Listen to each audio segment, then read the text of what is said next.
So how is Bitcoin different?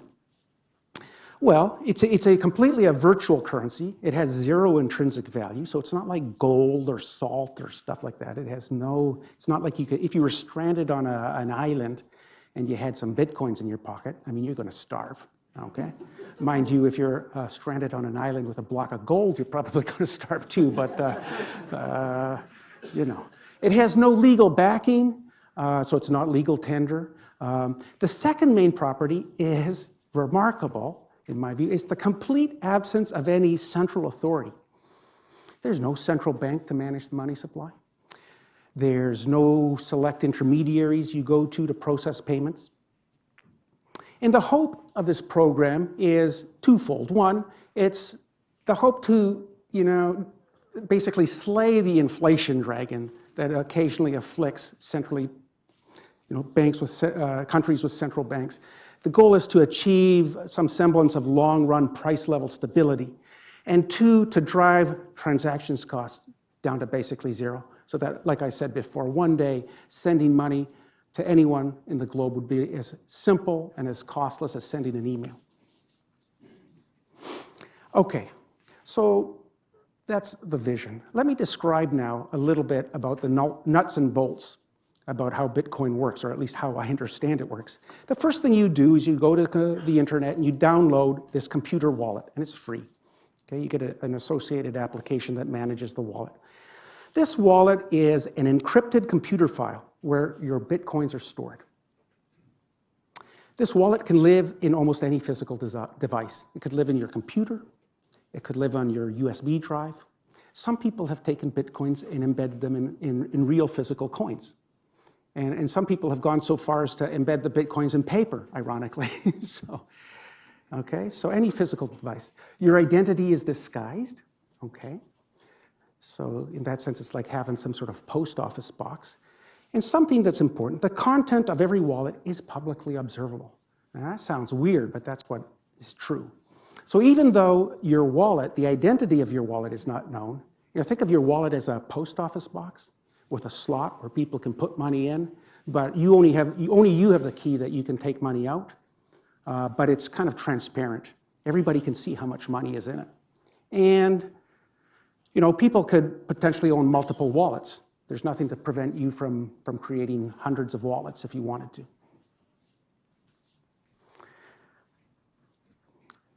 Security concerns. You know, your Bitcoins are subject to loss or theft, just like cash. And this is a serious concern for rich wallets. So by rich wallets, I mean, you know, imagine carrying around, I don't know, whatever. What do you consider rich? $10,000 or $100,000. Some people, maybe $1 million in Bitcoins on their USB drive. You're walking around, you know, there's no insurance. What if you lost your USB drive? What would you do? I mean, if the security key was in there with the USB drive, the person who found it could use your wallet and spend it. If the security key wasn't there and you lose it, or suppose you die and it just kind of is laying around in your desk and your kids can't find the key, I mean, that wallet, that money's gone. It'll never be used. What are some solutions that are used out there to kind of circumvent this problem? Ironically, it's the solution is to use some trusted intermediaries. So a very popular service is this company called Coinbase. Probably most of us, if we wanted to exchange, use Bitcoin as currency, we'd likely go and open an account at Coinbase. And what they do is open an account for you and they manage your wallet for you. And it's just like online banking. And you see they'll keep a record of all your transactions except that the expenditures will be denoted in Bitcoins. They'll charge you a service fee, of course. It's not insured. I don't think FDIC covers this, does it, Julie? No, so okay. Another service for really big wallets, like this is the guys with like $8 million, $10 million, is that this elliptic vault will place your USB drive in cold storage. You just take it offline and like stuff it in a vault. And evidently, Lloyd's of London is willing to insure these things. So again, you know, you have to pay the storage costs, you have to pay the costs of the intermediation service. You have to trust the intermediary. I find that a little ironic, right? If you think about that, the whole endeavor was motivated by the desire to circumvent the need of trusted parties like third-party intermediaries. And yet, I think that if this program ever gets off the floor, third parties are going to be involved. It's just something that seems to be unavoidable. Let me describe something that's very important. It sounds crazy, but it's very important. It's called the blockchain. What is the blockchain? The blockchain is a public ledger containing the historical record of all Bitcoin transactions from the beginning of time, which is 2009. It's this huge transaction history. It doesn't record the items that are purchased or sold, right? It doesn't include the identities of the transactors, but what it is, it's like this huge public database living out there, and you can see the movement of every Bitcoin ever created and how it moves from wallet to wallet from the beginning of time. That's called the blockchain, and it's absolutely critical, the role that it plays in this system. It lives in a global network of computers around the world. Anybody who has a Bitcoin account, right, will have access to this public ledger on their personal device. It's a communally shared record of which wallets own which Bitcoins. For the system to work, participants must trust the integrity of the blockchain. It's absolutely critical. The power to alter or fabricate the history of transactions is the power to steal. Did your phone just go off? That's what happens with my kids all the time.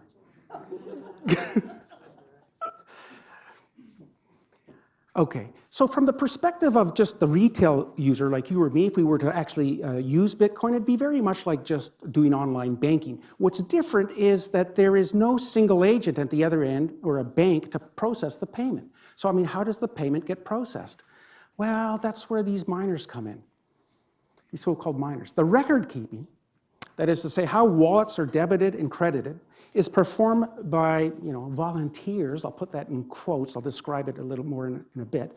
These volunteers are drawn from the community. They're called miners. The miners must reach a consensus. Pending transactions are cleared and added to the blockchain only after, well, not quite, but some sort of majority vote approves them. Okay, so it's like a communal thumbs up.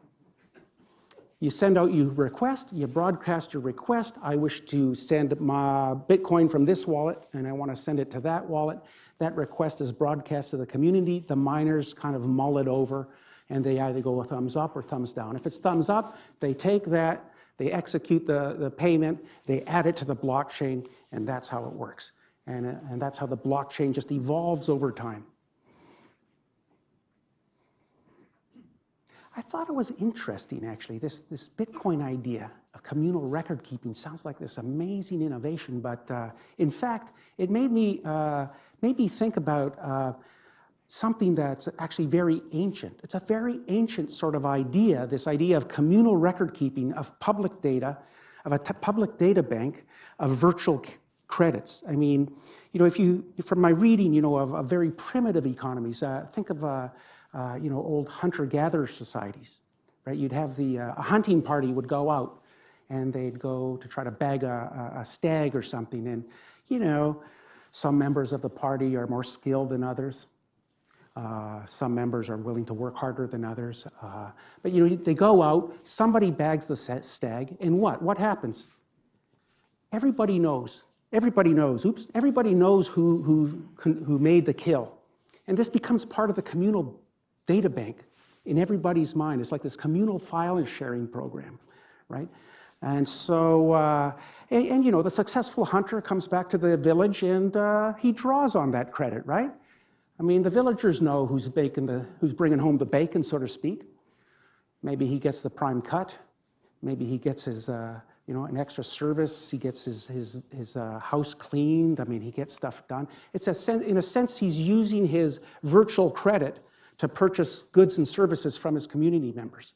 So this idea is, in fact, very ancient, I think. And in that sense, this virtual currency idea is drawing on something very fundamental and very primitive. Only it's extending it to the entire world.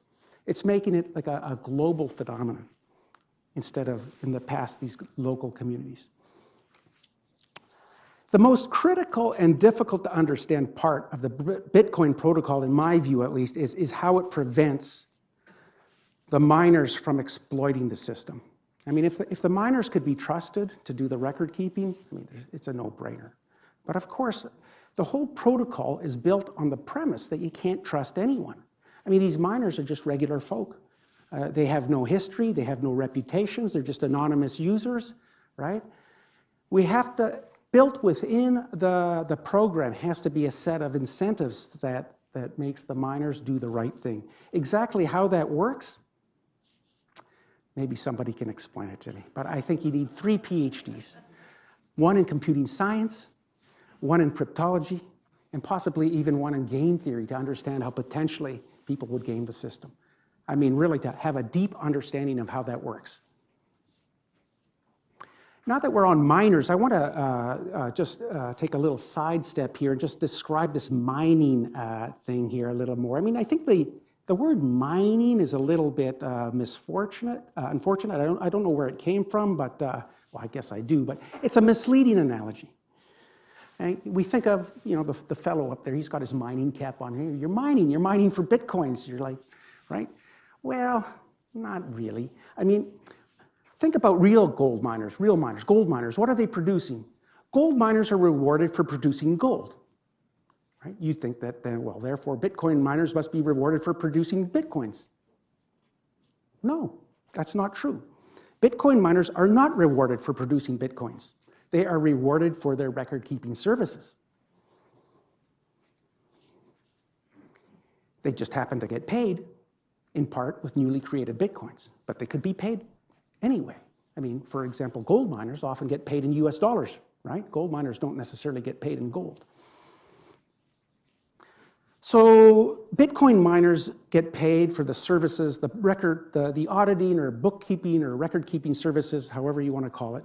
They get paid partly in newly created Bitcoins, what economists call seigniorage revenue. But they also get paid in part with service fees. So if I'm a transactor, for example, I could offer the miners a little bit of a fee to kind of speed up, process my payment a little more quickly. So the whole system could, in principle, function completely on these fees. The upshot is that the Bitcoin can function with even a constant money supply. You know, these graphs you see of the supply of Bitcoin growing and then being capped at 21 million, that's just a red herring. You don't even worry about that for how the protocol functions.